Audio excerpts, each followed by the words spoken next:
No one expected a routine regimental dinner to turn into one of Queen Camilla's most powerful moments of the year, but the second she walked into London's historic Guildhall in that blood-red velvet gown, everyone knew the night wasn't going to stay ceremonial for long.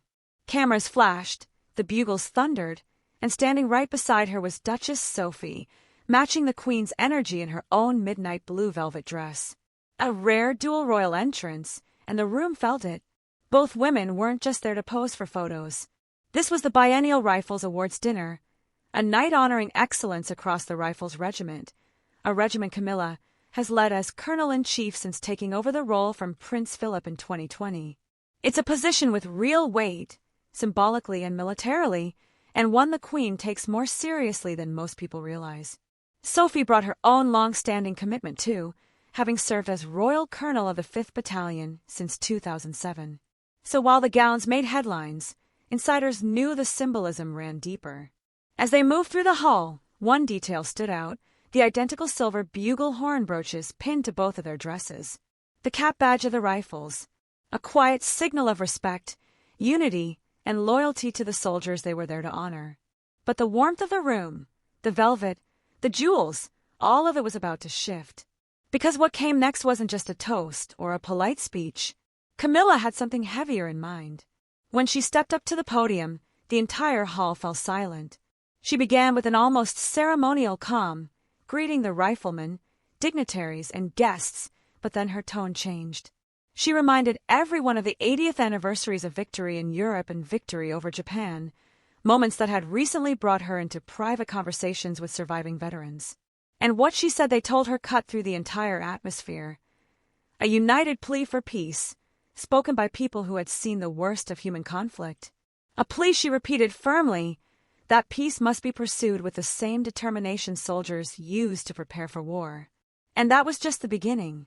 Because then she made a move no one anticipated.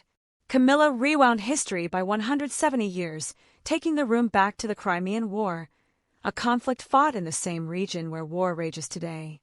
She spoke of Alma, Inkerman, Sevastopol, battles where the Rifles' antecedents stood not just with British troops, but with European allies, on the very soil now synonymous with division and violence.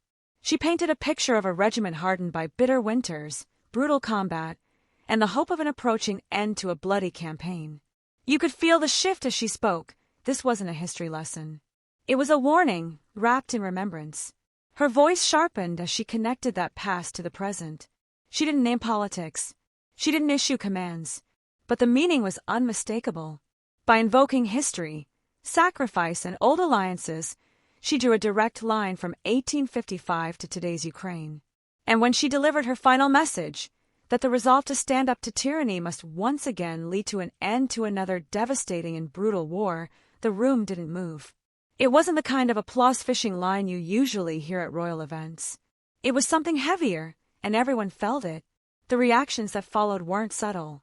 Media outlets called the speech unusually pointed. Commentators noted the timing, global tensions rising, diplomatic conversations unfolding, and a queen stepping into a moment typically handled by statesmen. And online, the speculation spread quickly. Some said she was echoing the sentiments of veterans. Others suggested the speech carried deliberate undertones, a symbolic reinforcement of the UK's stance. Nothing confirmed, of course, and all framed as rumor, but the chatter grew louder as clips of her address circulated. But here's the part that stuck with people the most. Behind the velvet, the bugles, and the tradition, Camilla wasn't just honoring soldiers. She was reminding the room, and anyone listening, that history doesn't stay in the past. It repeats, it warns, and it demands something from us. And by standing beside Duchess Sophie, united in symbolism and purpose, she ended the night not as a figurehead at a dinner, but as a queen using a ceremonial moment to send a message far beyond the walls of Guildhall. Whether her words influence anything beyond that room, that's for the world to decide. But one thing is certain, this was not an ordinary royal dinner. And her warning about peace, war, and the cost of tyranny is going to echo long after the velvet gowns are put away.